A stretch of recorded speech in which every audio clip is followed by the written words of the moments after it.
sih? Gua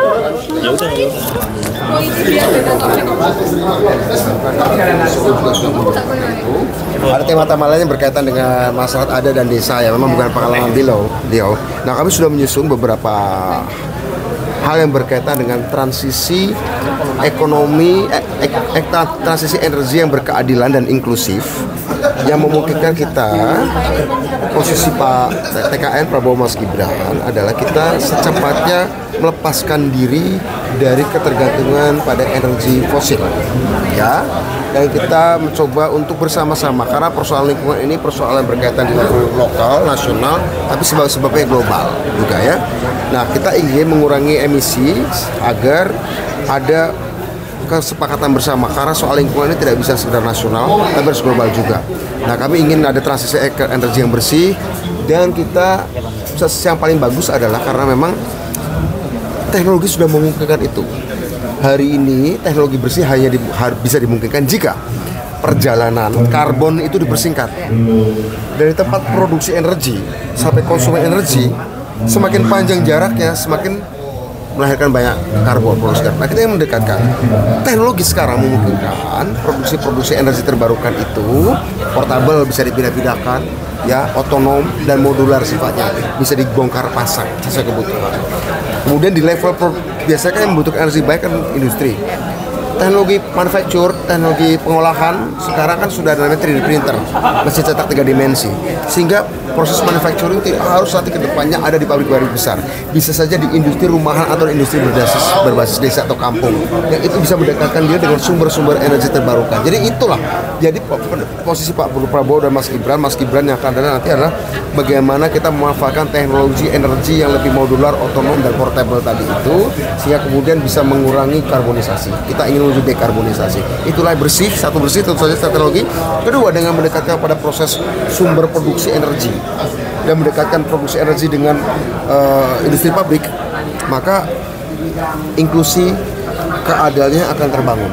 Bagaimana menguatkan UMKM, koperasi, BUMDes bersama, ya. Bagaimana hubungan dengan swasta bisa membeli produksi energi dari lokal tadi dengan energi air, energi angin, energi surya, angin dan macam-macam, dekat dan kemudian dibeli oleh perusahaan-perusahaan swasta dengan margin harga subsidi untuk konsumsi rakyat. Kelebihannya bisa dikonsumsi oleh rumah tangga.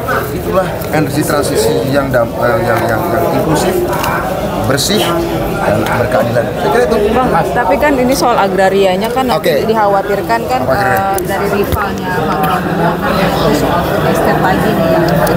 Food estate atau lumbung rakyat, lumbung pangan. Lumbung pangan itu nanti ada banyak. Ada level desa, ada level antar desa, ada level nasional. Kita lumbung pangannya akan kita distribusikan sesuai dengan kebutuhan. Satu, level desa. Level desa itu bukan berarti dia kecil-kecil. Perlu ada konsolidasi lahan. Reforma agraria bagi kami tidaklah sama dengan sekedar bagi lahan-lahan kecil bagi para individu petani. Tidak. Reforma agraria adalah konsolidasi lahan. Memiliki oleh petani, tapi dikonsolidasi lahan untuk mencapai skala keekonomian sehingga bisa menciptakan produktivitas pangan. Bagi kami reforma agraria bukanlah tetap dalam situasi di mana petani hanya punya lahan kecil dan kemudian makan sebatas hasil produksi pertanian hanya sebatas untuk kecukupan dirinya sehari-hari, tapi bisa mampu produksi. Itu hanya mungkin terjadi jika ada skala keekonomian dan bentuk konsolidasi lahan, ada intervensi teknologi, melahirkan entrepreneur pertanian, bukan sekedar menjadi petani pembeli kecil. Bagi kami petani pembeli lahan kecil itu bukan cita-cita, itu adalah problem. Punya tanah kecil pun hasil reform tidak akan menyelesaikan masalah kalau tidak ada reforma agraria. Konsolidasi lahannya. Nah, konsolidasi lahannya untuk itu haruslah dengan cara dari bottom up seperti itu. Ya, dan dengan ngajak ke petani, mereka paham dengan situasi lingkungannya. Saya kira gitu. Mas, soal Mas Gibran kan selalu dilaporkan ke Bawaslu ya Mas. Dan TKN juga sempat nyebut bahwa kenapa sih Mas Gibran terus yang dilaporkan ke Bawaslu gitu Mas. Nah, mungkin tanggapan dari Mas Budiman?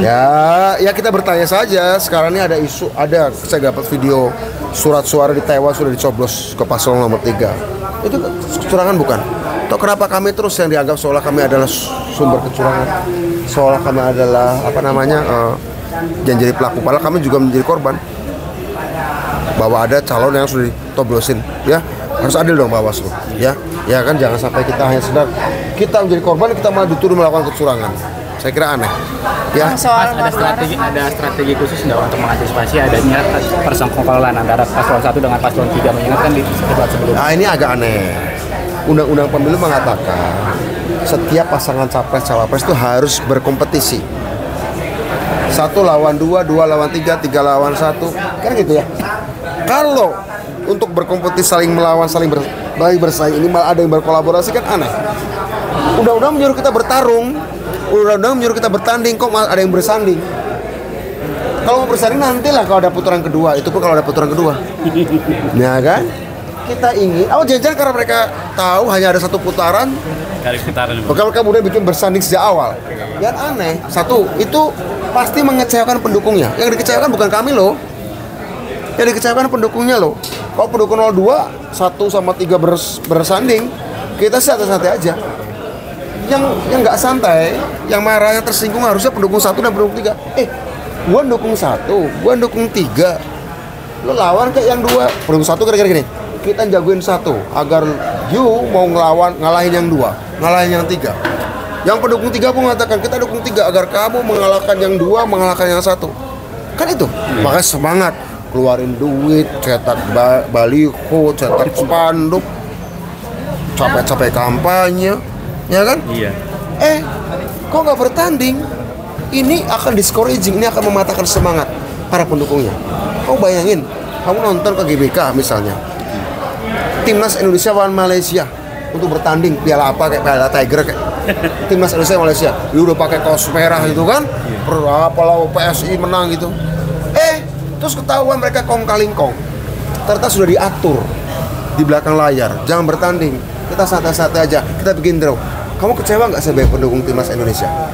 Nah, ini ada nih dua kesebelasan mau bertanding, Malaysia Indonesia, tiba sejak udah ngomong kami nanti pada tanggal sekian di GBK bukan untuk bertanding loh, tapi kita mau bagi-bagi gol, kita ngegolin 2, mereka ngegolin 2, kita mau bikin draw. Kecewa nggak?